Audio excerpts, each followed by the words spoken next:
You think if I open like the episode with an insurrection joke, YouTube's gonna get mad, or like various podcast platforms? I mean, possible. Anyway, welcome to Indie Ball Nation. It's the Indie Ball Insurrection Pod. It's January 6th. I couldn't help myself. Sorry.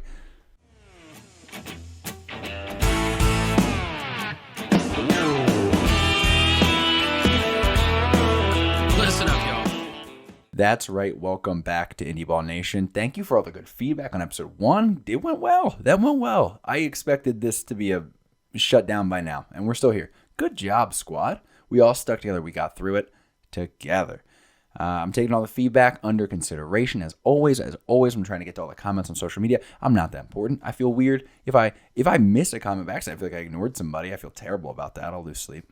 It seems like I don't care about people. I do. You don't cover Indie Ball if you don't care about people. So I stress about that a little bit. So I'll try. If I miss your comment, sorry, that's on me. I try though. Other things relevant. Notice the volume issue last week. It's because I like to wander. And if you're watching on YouTube, you know it's a fidgety situation. I'm doing my best. It's not good. This went to prep school for 3 years. Think about it. Didn't go well at all. You know what happened after 3 years? They gave me a piece of paper. Did I graduate? No, they just lied. They said, yeah, sure, go. So high school will get you out of here. So yeah, it went really well. But beyond that, we talked about podcast platforms there in the beginning. The show is now on Apple Podcasts, and I gotta say, probably by the time you're hearing this, I know it should hopefully just be a few hours. We'll see how YouTube cooperates. But yeah, it should be probably on a few other platforms by then. But definitely throughout the week, keep an eye out on our social media. I'll be updating like what we got. And maybe I'll update the fancy little graphic that says where to find our social media platforms for Indie Ball Nation and see if maybe, just maybe, I can fit somewhere like all the different platforms. Or I'm just going to say all major podcast platforms because I'm lazy. And that's probably, no, that's what I'm going to do. That's what I'm going to do. Sorry. I probably won't even make the graphic. I'll probably just say it. And then I just hope you get it. If you're listening on a podcast right now, then the problem is solved. If you're watching on YouTube, you're probably a YouTube person. I don't even know why I'm bothering with this anymore. We're going great. Let's just jump into the news for the week. This is a garbage fire. Frederick, episode 2, we're in full garbage fire mode. Terrific work, everybody. Indie Ball Nation, welcome to the vibe. Frederick has announced that Mark Minikazi is their new manager. That's the headliner. Further info is coming Monday morning at a press conference, and we got questions, bro. We got questions. Because nothing is clear. If you go to the Frederick Keys website, there's no mention of this team. There's no mention of Mark Minikazi. So are they making their own website? Is there a new brand?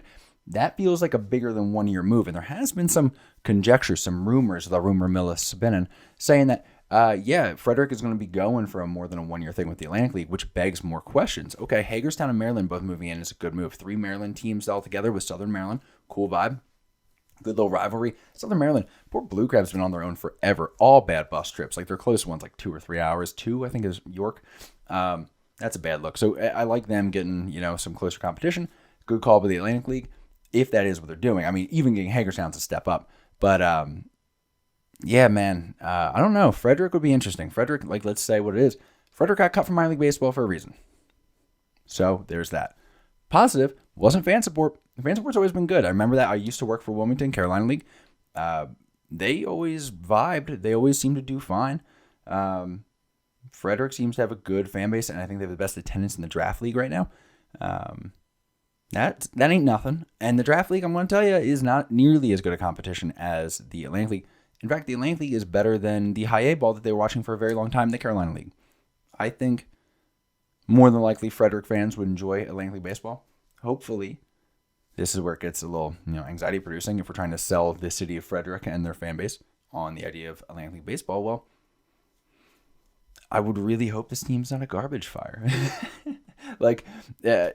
Certainly it'll be better than a travel team. The Genomes were not a bad team last year. Genomes didn't get many fans last year. Enough. How bad did it go? Well, the owner just sold the team, so that's how bad it went. So you'll want to keep an eye on that if you're Frederick. We'll talk a little bit more maybe about that. Well, no, might as well we're talking about now. It'll be interesting. Mark Minikazi is a good start. We'll refocus on just the actual news piece right now and maybe come back to conjecture a little bit later because they do have a press conference, as I said, on Monday morning. Mark this is team 3 in 3 years. Mark, the GM's got off to a great start. It's not easy. I think it was especially difficult probably keeping a team together in Lexington last year because I know it was not an ideal situation for anybody. But this is team 3 in 3 years for Mark. And maybe this is a good thing because Mark was tight with the former owner in Lexington, and he was also the owner in Charleston where Mark worked in 2021. So Minikazi has a job that his friend did not hire him for. So that's a plus. And that's a good thing, and I think it's going to be a big year for him. He made the playoffs in 2021. He was close. They made a push, which is impressive for a one-year team. Very hard to sign players to a one-year team. Especially when they're in the genomes. They got those heinous jerseys. But Mark, he made it work. And it's going to be very interesting to see what he can do with Frederick. We're going to learn a lot on Monday. And keep in mind, it's not just off the field business on Monday. On the field, it's going to be very dependent on how this press conference goes on Monday, because they're going to be talking about what the plan is. If they say this is a multi-year plan, if they say that this brand is very legit and they're putting everything into it, and they're going to say they're giving it the same effort as the Keys, but that's up in the air, right? What I noticed in Lexington last year was very difficult because you're trying to build up a fan base for the genomes at the time, and you have no one. There's zero attendance as a baseline. You're not getting season ticket holders back, so we're like trying to give out tickets there. But then you're also trying to get the genomes, brand out there so people get excited about it. But you need to keep the Legends brand strong. You have to keep your existing brand strong because that's where the future money comes. And that's an interesting one. And I think it's a very, got to be careful on Frederick. Got to be careful, even if this team sticks around and becomes an Atlantic League team and maybe the Keys brand stays, because I think the Keys brand's pretty good. I don't really know that much on that one, but I guess we'll see what they name this team. But if they decide to make that move, they need to be very intentional about how they market it. And if they're trying to lay groundwork for multiple years and it feels very solid, then I think they'll have an easier time getting players, which is important, and that's going to help the on-field product. I guess would be where I would land the plane there. But I have a hard time not being negative about the Frederick situation until we know exactly what they're going for, because of my experience with and in Lexington last year and seeing what went down, talking to the players and the coaches involved, and boy, was it bad. And some of it, of course, was the ownership not knowing what they were doing. But, man, are there some unique challenges to putting two teams in one ballpark, especially if one's new and one is possibly temporary. Oh, my gosh, I don't envy it at all. And, okay, what if it is a more than one-year plan? Are you keeping the Keys brand? What does that do to the Keys ticket sales? What does that do? How many openings do you have? Because the other thing we learned was you can only bring down the cost of a ball game, the expense to put it on, so much. You really couldn't bring it down really past $25K. Putting the lights on, concessions, water, everything you need for that, salary of player, all of that. So even if, fans got to show up because you're going to need to at least break even on those games. And even if you cut some staff short in the games that have less attendance, okay, but it's costly, man. So do not envy the position that Frederick is in there, but they seem to have if they want it, they seem to have a plan for it. They took this knowing what happened, I would assume, in Lexington last year. So let's give them benefit of the doubt. Let's say they have a plan. They got a good manager with Atlantic League experience and playoff experience. That's a good thing. Experience in really the exact same situation that they're in right now, which I think is fascinating. We're going to move along, though, because that's not the only front office news in the Atlantic League. Staten Island announced after the news was broken by Ken Rosenthal, by the way, because of course it was. Why would it not be, at this point? Ken Rosenthal beating me on the beat of the Indy ball beat. Hate that. But that's like a New York baseball problem. Long Island doesn't really have that happen anymore because they're so in these Indy ball streets. But, a couple times, national stories have been made of, what Staten Island's up to. And I'm like, bro, I have a job. Could you not? But Ken Rosenthal beats it to it that Homer Bush will now be replacing Edgardo Alfonso as manager of Staten Island. Edgardo had to go. That was it. That was not a mystery to those of us around the Atlantic League at the time. There was trouble there from the jump.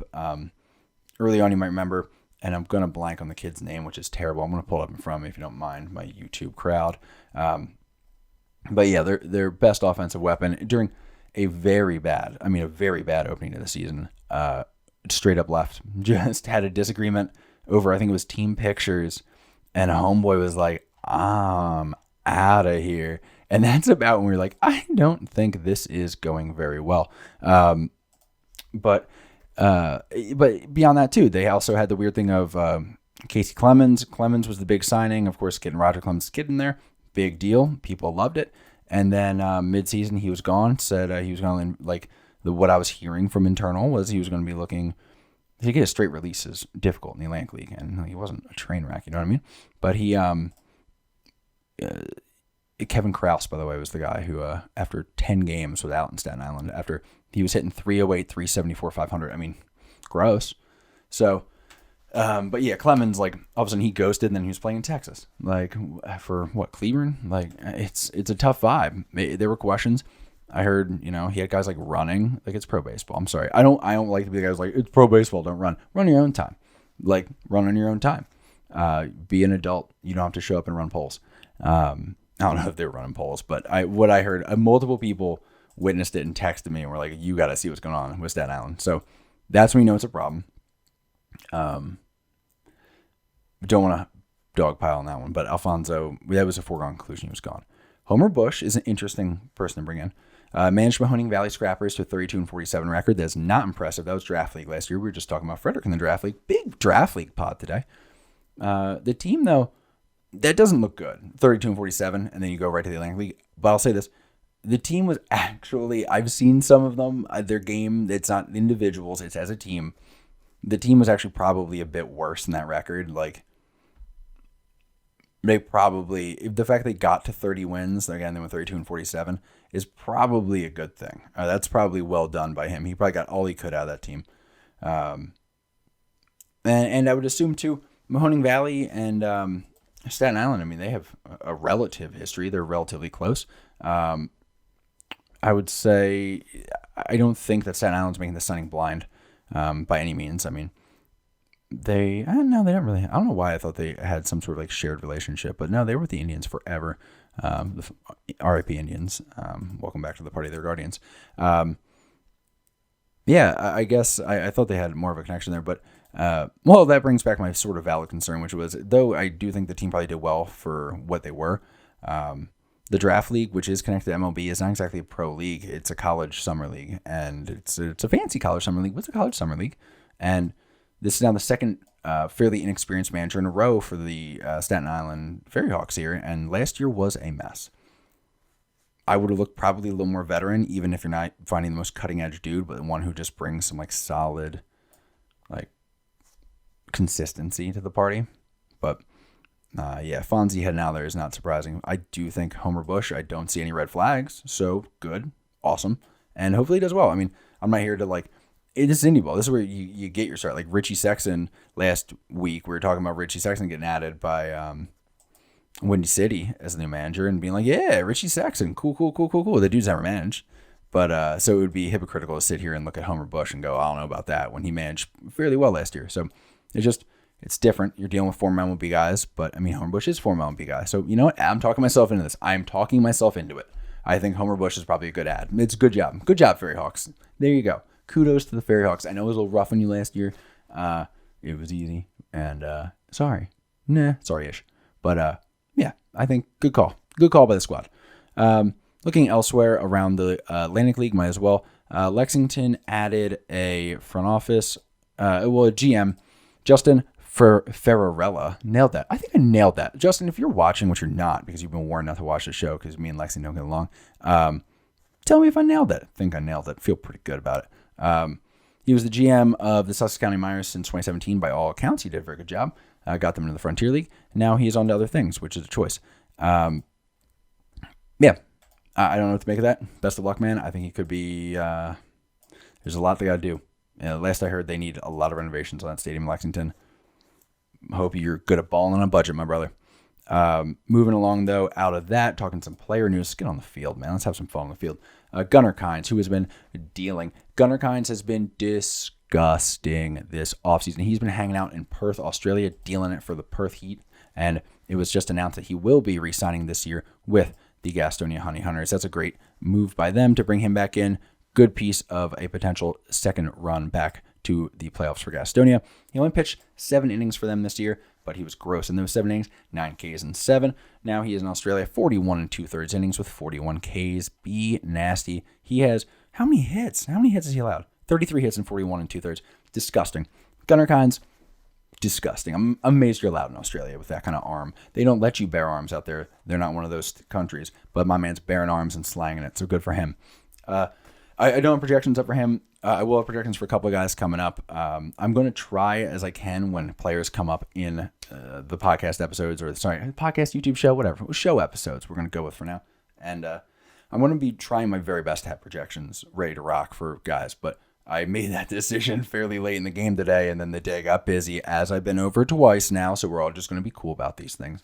And so I only have projections for a few guys. But if we are looking big picture here, I will have projections for every player just about, and with that for every team, and we'll be going that over season previews as opening days approach. So look forward to that, and as I said, I'll touch on them as guys get signed and things like that. Moving to the American Association. Yeah, we're having a beverage, by the way, over here, so don't mind me. It's a Friday night, and we're talking Indy ball, so why would I not? Okay, so talking American Association, a couple notable signings. Actually, the first two are the guys I have projections for because I was just interested, so I went with it. Cleburne brought in Gersel Petra. I want to say Gersel. They said he was an outfielder in the signing announcement. He's played 4 games, I think, of outfield in like Venezuelan Winter League, and that's it. That's the only outfield. He's played like shortstop and catcher a lot, so I think he's played catcher a lot, is what I'll say. I don't know if he's played shortstop, but I think he played first base and catcher. I don't know my shortstop in my head, but yeah, I don't know. It was interesting when I say that. So I guess they're planning on him being an outfielder, though. He has not played outside of Venezuela in the Venezuelan Winter League since 2019, but he's almost always been a solid hitter. I mean, he's got a 940 OPS in Venezuela this winter, which is saying something, man. That's a good outing. If you're doing well in Venezuela, you should do well in the American Association. But here's the problem: he doesn't play much. He's played less than half of his team's games, and I think that's fascinating to say the least. He's only topped 60 games once in his 9 pro seasons. I think it was 2017 last time he hit 50 games. So, yeah, interesting. It is a little difficult because he hasn't been outside the Venezuelan Winter League in a while. It's a league with some good top-level talent, and that can stick around the bench for a while. But I'd assume it can't be health that often. So maybe, I don't know. I'm not seeing him in the cage. You know what I'm saying? Seeing him on the field, he's doing well, but there might be a reason he's on the bench. But that leads us to, the question of, with that, in the American Association, we're tracking the roster rules. We can only have so many, quote, veteran players who have played so many seasons. Not all seasons count as a season. You have to play a certain number of games, have a certain number of at-bats. It's 75 at-bats, I believe. And I think he still might not count as a veteran spot for Cleburne, which is a good get for them if that's the case. However, projections, they like him. The projections say he could be a baller in the American Association, but they also can't predict him to play more than 40 games because how could you at this point? So it's going to be something to watch. See how he comes in, what shape he's in, and I assume he'd be human shaped, but like fitness level. I think it'll be kind of interesting to see how that goes and see if he does seem like he's the kind of guy who can play a full season. Maybe this is a show me season, which is a big deal. That's a good place to do it. It's an Indy ball, especially the American Association. The other notable signing from Cleburne is Engelb Vielma. Nailed that. He didn't play much last year, but he has looked good in Venezuela and projects as like a 250-ish hitter with not much pop, likely not a top-of-the-line starter in the middle infield, but he should be a serviceable option for Cleburne. He's a cup of coffee guy, by the way. 6 MLB games, 1 hit. Can't take that from him. Love it for him. We love that. We love a cup of coffee guy here, man. It's a specialty.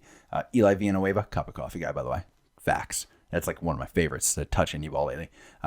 Lincoln Salt Dogs, they re-signed Drew Devine. No projections from here on out, as I said, but yeah, we'll circle back to Drew Devine. He's going to be noteworthy for Lincoln. He's been good for the last couple of years, like a 270-ish hitter with them, so that's good to see him come back. He's played a little bit more. He was a backup, I believe, last year, so it'll be interesting to see if he works his way into a starting role this year, what that depth chart will look like. As I said, I will get those projections up, and we'll have some good in-depth discussions of all of these teams before they kick off opening day. Also, when it comes to projections, by the way, I'm considering doing a side episode for my nerdy people here that want to know how to do Indy ball projections because it's a garbage fire. So I think we could do a fun little episode on that. So we're going to do a little side one, like a Wednesday drop maybe. Keep me in the loop if you want to see that. We're going to switch it up, though. Heading out of the American Association to the Frontier League. The Ottawa Titans re-signed outfielder Jake Sanford. And then yesterday, the Washington Wild Things re-signed 2022 Rookie of the Year Kobe Foster.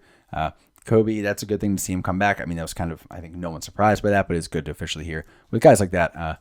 He didn't play a lot of games last year, but it is always curious to see if he's going to get picked up by somebody after the year he had in the Frontier. In the Pioneer League, Lamar Sparks, he was acquired by the Milwaukee Brewers. He was a Missoula paddlehead. God, I love the paddlehead's name. It's amazing. But they've had a couple guys signed recently, so it's good for them, I think, or else I just keep seeing the same news over and over again. Looking at our final topic before we get into sort of the main discussion that we're into, and then we call it a day here. It's the interesting thing across my radar, and it's been tough to gather all the details because the leagues aren't super open about it, but from what I've gathered, here's what I've got. In the past, it's been a little bit inconsistent between leagues, and it's sort of varied year to year about what the policy is for contract purchasing, because an MLB team, if they want an Indy Ball player who's on an Indy Ball roster, they have to purchase that player's rights, that contract, off of the Indy Ball team.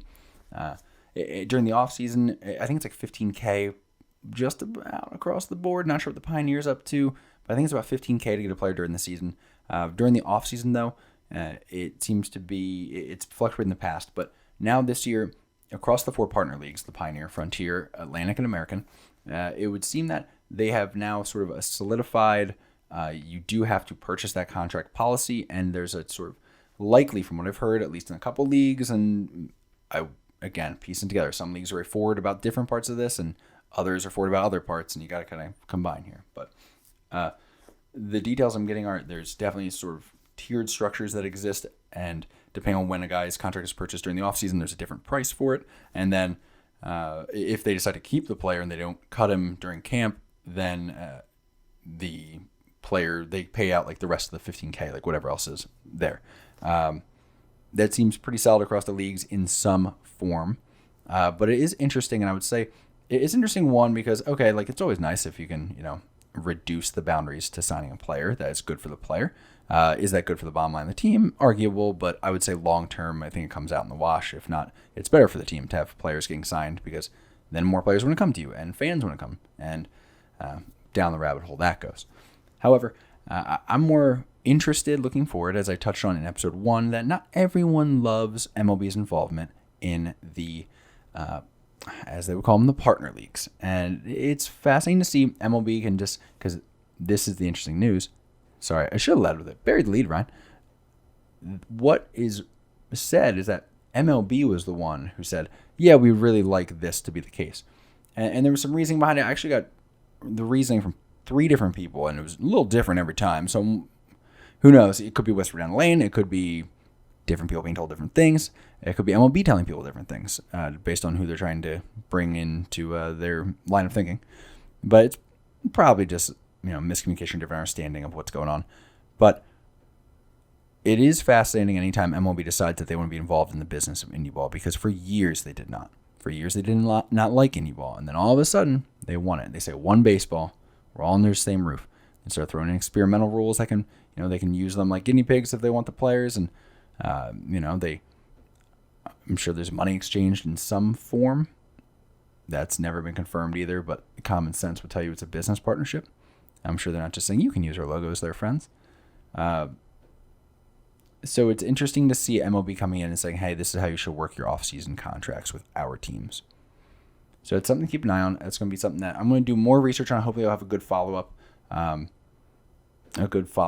For you on that one. I wish I had more specific, really working. This is also part of the reason this is a little bit delayed getting out. Is I spent last night instead of working on the podcast, I was really, really digging, trying to find some more information on it, but I just couldn't get more than probably 6 or 7 sources across the 4 leagues, and a lot of them were saying different stuff.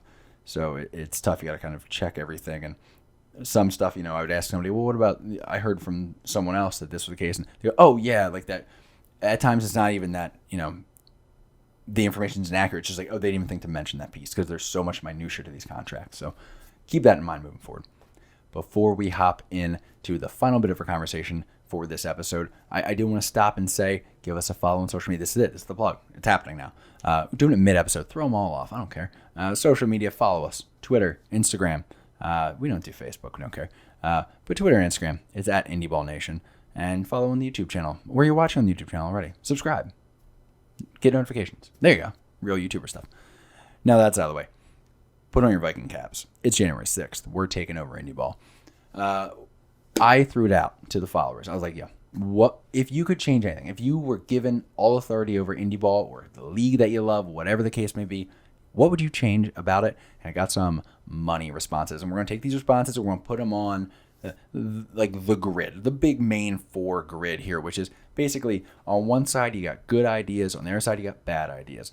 On one side of the 4 sides you've got this could happen, this could not happen. You kind of scale it. Like, is it a good idea but there's no way it happens? Is it a good idea but it could happen? Is it a bad idea but there's no way it happens, don't sweat it? Or is it a bad idea and oh boy, that thing could actually happen? So let's jump in. There was some good, probably like a dozen ideas, something like that. I probably could count it, but here we are now. I'm going to be scaling it. I'm going to put in the scale on it. Not you. It's me. There's going to be a lot of opinion on this. I apologize for that because my opinion's usually trash, but at least I'm self-aware. So we'll start at the most popular ones I got some feedback on. And this was probably not one that you're a stranger to, especially if you listen to like the Indy Ball Report pod. And a reminder, Nick will be on. Nick Firestone will be on from Indy Ball Pod. He'll be on our show next Friday as the first ever Indy Ball Nation guest. Definitely take a listen there. He talks about it a lot. The idea of an Indy Ball World Series, a postseason tournament between the champions of the 4 major independent leagues. And I've heard this before. I want it. Don't get me wrong, I want it. But like, there's so many issues with this idea, guys. It's the travel. I mean, where you going to put it? Who's going to be paying for the travel? It's the lengths of the seasons being different. And the different leagues end at different times. So what are you doing? Like, do you have to now line up all the leagues? Well, the start times are important because you can't start the Pioneer League at the same in April like you do for, the Atlantic League. It's Montana. Can't do it. So there's complications there. You got guys, they have an understanding of how many games they're playing, and then all of a sudden you're throwing a question mark in there, and maybe an added week probably with travel. With winter ball, that's another issue. I mean, we're already losing guys to their winter ball contracts depending on when your season's ending, especially in the Atlantic League, which ends later. Are we doing a series? Are we doing a series? Because here's the thing, you got 4 teams, right? So if you're doing best of 3, okay, so you got a 3-game series and you got another 3-game series. That's if it's a short series. That's a week already. So maybe a week to get it all set up and ready to go. So it's 2 extra weeks on the back end of the season. And weather is happening because it's like October and none of the Indy Ball teams have a dome because why would we? I just think there's a lot of issues with it. And I know that might be a hot take because we all want to see it. We all want it. But I do think it's a bad idea and I do think it won't happen. I just don't see it happening. I was super negative about it. I mean, it'd be fun. But I just don't know how we would possibly get that thing pulled off. There's so many headaches to it. I do, however, and if you're a follower, you might know this, have an alternative. And I do think it's a good alternative. And my idea is the All-Star Showcase Tournament for Indy Ball for the partner leagues, if you have to officially brand it that way, which I won't. And this would be a normal All-Star break like you would have in every season except the Atlantic League for whatever reason. And it would be each league has 1 All-Star team, and they would send it to a central location one of the leagues would host every year. And it would be 4 games in one weekend. It would probably, I guess, it would be a double header. You take, so call it off day Friday, travel day, maybe off day Thursday if you want to get long with it. Go ahead and do a Saturday, 2 games. You would say random draw, that's fine. Say like American Association against the Frontier in the afternoon, the Atlantic League against the Pioneer League in the evening. The winners play each other Sunday night. The losers play each other Sunday afternoon, consolation game. So each team's guaranteed 2 games. If you'd probably do like some sort of like gimmick, like the home run derby. Probably do the home run derby as the tiebreaker, so you're not stretching pitching staffs because 2 All-Star games is a lot to ask. And I think it would bring a lot to the table. I think having the 4 league all-star teams, not just the champs. Because look, if you take a championship team, sure, they're going to have a good team, but you still got like some stragglers on that team that are just filling benches, and those guys probably ain't getting signed. But if you got the all-stars of the Pioneer League, they're going to be the best young guys that that league has to offer. Frontier League, pretty much same thing. The American and the Atlantic League, those are going to be a lot of the most signable guys. And, sure, they're going to have some of the vets who are just there. They're probably not super signable, but that's good because that means everybody's getting a shot to play against real talent. If you're a Pioneer League guy, what is the biggest knock against you? It's that, like, yeah, but could he do it outside the Pioneer? Well, put Gunnar Kynes on the bump. Like, let's see how he does against them. An Atlantic League stud. Like, if you can, that's the real spot where you can prove it.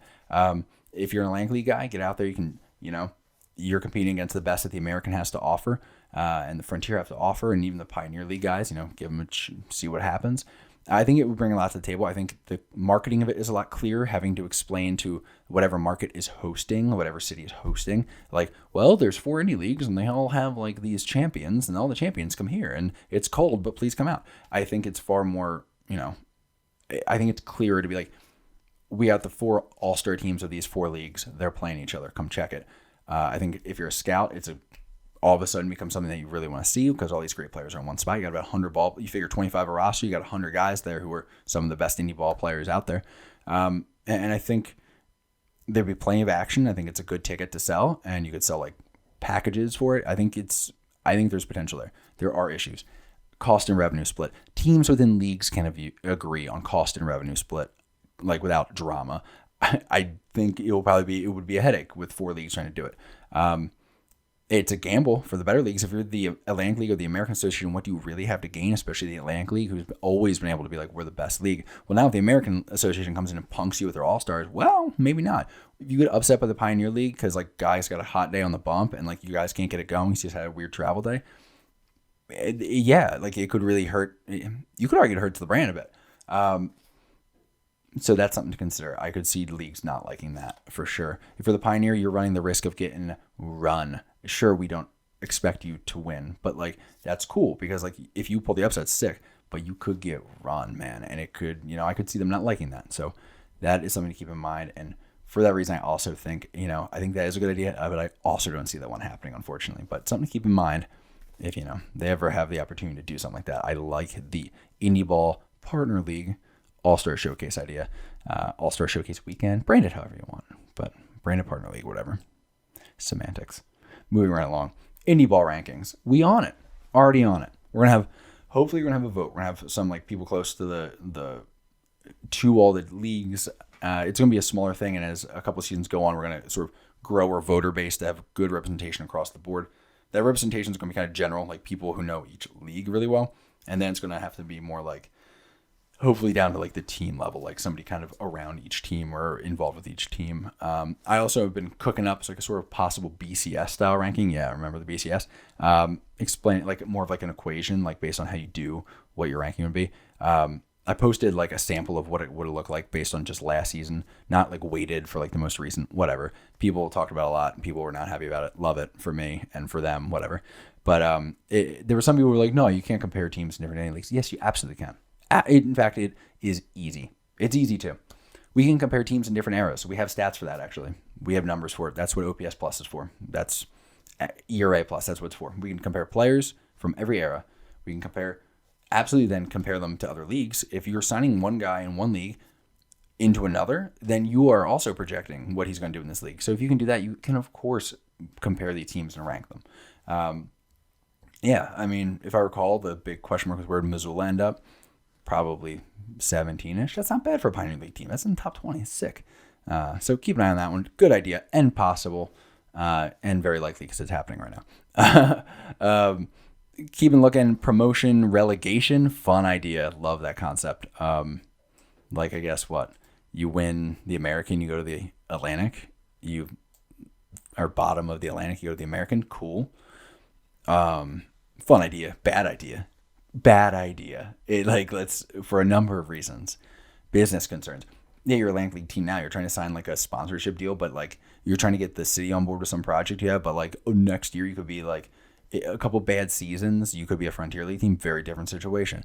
That's not as bad, but like if you're a Frontier League and you end up in the Pioneer, that doesn't work. Everyone's out west. What about the travel cost? So it doesn't work. Roster rules are all different, which is kind of fun, but that's a headache if you're doing that. People wouldn't get what the hell is going on. You know what I mean? Like people would be like, people can barely understand indie ball. They're not going to get the relegation thing. Like, oh, now like Missoula plays in New Jersey 5 times a year. Like, why? That's fun. Like, no one's going to follow it. Like, if the team's bad, certainly no one's showing up, like wondering how the relegation standings are going. No shot. So, yeah, nah, I love it. But no, that's a bad idea and it's not going to happen. Getting rid of the third strike rule. I think that was suggested by the Aussie King himself, Todd Van Steensel. G'd out. The drop third strike rule, if you're familiar, it's you got to catch a third strike. If not, you got to throw it down to first and get the guy out if you're the catcher. Bold choice. The rule, if you're trying to justify the rule, there isn't one. There has never been a good justification for the rule. The rule dates back to the 1845 Knickerbocker rules, which were drawn up for the game of baseball, the new game of baseball. I believe at that time, was that the first ever version of the game where the pitcher wasn't trying to get the hitter to hit the ball and put it in play? But yeah, the game essentially, there was the concept of you had to have like the end of an out was the ball being caught. Like it would always have to end no matter what. The ball had to be caught to like punctuate an out. But that wasn't even the basis of the rule necessarily. That was from a German game by the same name, if I recall. I think it was also named like baseball, some version of baseball. And yeah, they just took that. Like they were like, oh yeah, that rule. And because in that game you have to like catch it to make an out. That's also what we do here. And now it's a rule. It's 2020. It is almost 200 years later, and that's the rule off of the Knickerbocker rules for baseball. So there's no reason for it. I think it's a good idea to get rid of it. It's dumb. It makes no sense. And it's actually possible. Wouldn't change anything. Stats would not remarkably change. It wouldn't be like, well, that was in the drop third strike era. No, that would not happen. So no, get rid of it. It's so stupid. It would convene. Now you got guys run down to first. That's a high injury play for first baseman too. If you're talking safety, if we're expanding bases, pull it. That rule's dumb. Move right along. More than anything, this was the way. More than anything, I would want the publicly available StatCast data to be put on a Fangraph Savant type site. That's a great call. I believe multiple people sent me that. That was probably the most popular one, other than the usual Indy Ball World Series. I believe that was from the Honeyset on Twitter. I agree completely. I'm still acquainting myself to other leagues. I assume the American has StatCast data of some sort, or at least tracking data. I know the Atlantic League does. And you guys remember the RoboZone? Yeah, you remember. So they had the ball tracking going on. Frontier, I don't know. Pioneer, I don't know. I'll have to ask around that one. But point being, none of them have it publicly available, which sucks. One, it's actually very difficult for the players to even get it. Like I have, if you go to my Instagram, I literally have an instruction for how to like, you have to like hack the URL, like switch what the URL is, like from an MLB game with StatCast on Baseball Savant, and like take the game code from an Atlantic League game on the Atlantic League website and put it in the URL, and then it's why? What are we doing here? Like it's a very strange thing. So it's just bizarre, that whole process, and there's no easy way to sort that data. You can get game by game data. So if you're trying to do like game packs or like data packs for people, you don't got it. I know there's the other data company. I'm gonna forget their name. Whatever. Oh, I'm gonna forget them. Yacker Tech. That's the one. Yacker Tech's doing something, but like they've been doing something. You know what I mean? So like, do it or don't. I guess they've been talking about getting into parks forever, but I haven't seen them much.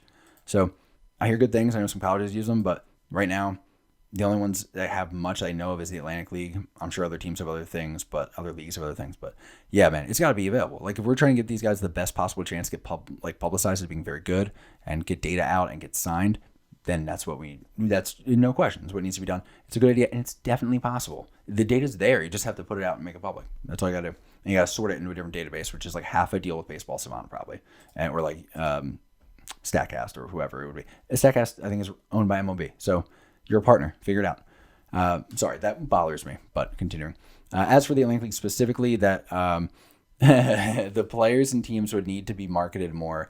Quote, Scott Kazmir and Rich Hill played here, unquote, isn't cutting it. Hilarious. That's hilarious. And agreed. Possible and necessary. In summary, Atlantic League's marketing is terrible. If you've ever heard me talk about the Atlantic League marketing, it's garbage. It's a shame. They should be the best indie league, and they continuously punt their communication. And yeah, they do. They just constantly post like weird things like Rich Hill played here. Rich Hill played there for like two games, I think. And that's like their big flex because he's pitching and he's like a grandpa. So cool, man. I mean, like I'd be more hyped that Ricky Henderson played here back in the day. And I get that he hasn't played there in so long, but dude, it's Ricky. Longer series and homestands, less travel for everybody involved. Not a bad idea. It's already done in some leagues. I know that. Don't love everything about a long series. I don't love if you're the first pitcher, you have to pitch against the same team twice in a week in game 6. That sucks. Now you're getting screwed there, bud. But I guess you just take your lumps. That happens even with the current series setup. If you play a team one weekend and then you go somewhere else for 3 and then you come back and play them, you're going to pitch against them twice in a row. Atlanta was famous for that. They had guys. I think Spencer Bivens. I don't know. It might not have been, but I think Spencer Bivens might have thrown to High Point 4 games in a row, 5 out of 6 or something so stupid like that. It kept happening, which, yeah, that's a rough one. With that, there was a similar one actually. I'll go with the same thing. With that possible, I don't love it necessarily. I think it's very close to it's around the line. Good idea, bad idea, but it is possible if they just wanted to do that. There's no reason they couldn't. Not have teams play each other over 30 times in one season if you can help it. ALPB mini 2 or 4 more teams. No, they don't. Nope, they don't. You can do it. They did for years. If 8 teams did an even schedule, what is that? Divided by 120. That's playing everybody 17 times if you play 120. So what, maybe max 20 times? The Genomes and Legends play each other 37. I might play 40 times. It's something ridiculous this year.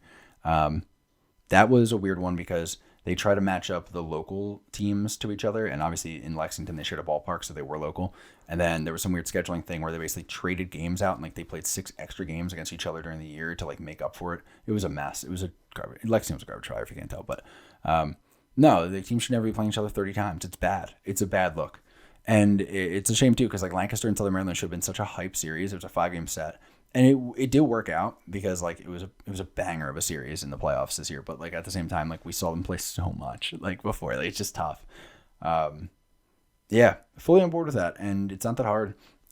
In the Langley's defense, by the way, people last year did not like the schedule when it came out. They paid something like $10,000 to do it. They got on board with Johns Hopkins, I think, has the schedule making program that they run for a bunch of leagues, and they did it this year. Theirs is, if I recall, it's preference based, where you basically put in, you have a number of points or chips you kind of put in on different dates you want games, and then it decides who gets what home games, and then it makes the schedule in a way that's not a garbage fire. This one last year had a lot of weird stuff, a team playing in Long Island and then in Lexington, then back in Long Island. It's why would you ever do that? Longest, it's a 13-hour drive or something stupid. So yeah, that was not necessarily the league's fault. They put their faith in the wrong person with that, which is their fault. But it's easy to jump on them for what happened there. I do need to check the schedule a little bit better because I'm sure they have something close to it this year, but they are getting better, to be fair. Moving back, we're sort of finishing out the last couple here. Get rid of the pass ball rule. Oh, we're back to the Atlantic League. Yeah, no, that's got to go. If you don't know, the Atlantic League, I think, still might have. Again, they haven't announced what the rule changes are for this coming year, but the dumbest of the experimental rules, if it's a pass ball or just any pitch, you can just steal first. No. Players hate it. No one does it. And if I'm honest, I never understood it. It kind of poked a hole in a lot of things where they're these are the possible future rules and it's important to test, but that was never going to be approved by MLB Player Association. It doesn't make any common sense. So if that's not ever going to be approved, then why are we doing this? What is this charade? That bothers me. That bothers a lot of people. So hopefully that goes away. Good idea, very possible. Just tell them be no. Just tell them no. No more turf mounds. Hate it. They're bad, dangerous. They fall apart. Some guys, they use that unnatural surface to increase the amount of torque they're getting. So you got dudes who just deal off turf mounds. Dudes, I've seen guys roll out metal spikes, just tear that thing up even worse than of course they already do. It just doesn't belong on pro mounds. There's the field playing some amateur ball, you got to get a mound out there that's consistent and solid. Sure. But it just doesn't hold up to pro mounds. It doesn't, that wear, that force that goes into it from a pro pitcher. Dude, Lexington had what? JJ Hoover out there, the big dog, on the turf mound. He busted that thing in a day. It just isn't designed for that. You got to really manicure it. One I've heard is High Point apparently does a very good job manicuring their turf mound. That's cool. I just don't see it as a good idea. And I don't think people like it. I think it increases the injury rate. Again, if you take good care of it, perhaps it doesn't. But we know about dirt. We know all about dirt. It's a solid. We know. We've played it. We've played on it forever. A turf field with dirt. I understand you can't move it to do your concert. Tough. Mark out around it. Put the little things you use to queue up the concessions line there to say you can't go here. And then you're fine. Don't overthink this. Yeah, that drives me crazy. Because even the turf field's sorry. I know, don't. Nope, it's bad. It's bad. yes, it's a good idea to get rid of him. I don't think it's possible. I don't think they're going to do it. I don't think teams are going to endeavor into that.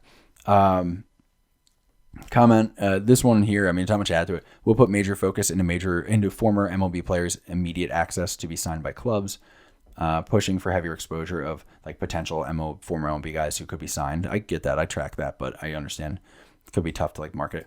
I guess it's a little tough to like market like guys who could sign here because every time that they don't, it's like, oh, they didn't. And that's like kind of becomes a tough sell. But when a guy like Julio Teheran, who this guy mentions, that struck a lot of people like, whoa, he didn't even know that was on the table as an option when he went to Staten Island last year. So that's definitely a big deal. Yeah, I think it's a good thought. Add a team in Frederick, Maryland, and take the league by storm in 2023. I believe that was from Andrew Klein, Frederick's GM, and I think baseball ops for both Frederick teams. Crazy undertaking from him. I hope you do. Are you staying? We want to know. People want to know. The room mill is spinning, Andrew. We would love to know what's going on with Frederick long term.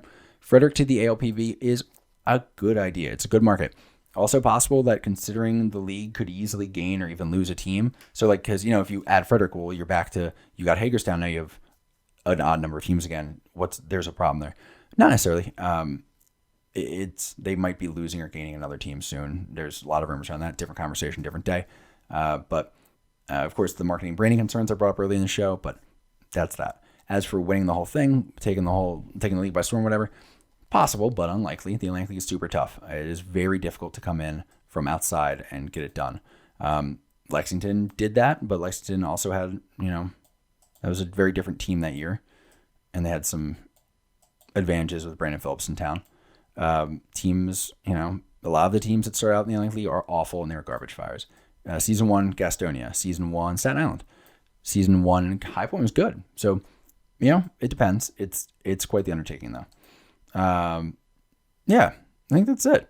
You guys did good ideas, man. Love that from you. I'm definitely going to do that again. I'm definitely going to ask you your opinion more.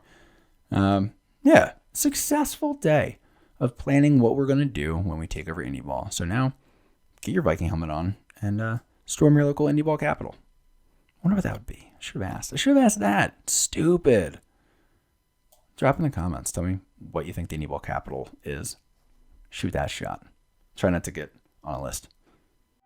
I may not have a lot, but I love what I got. A 4x4 and a good fishing spot. I hope this time my card won't decline.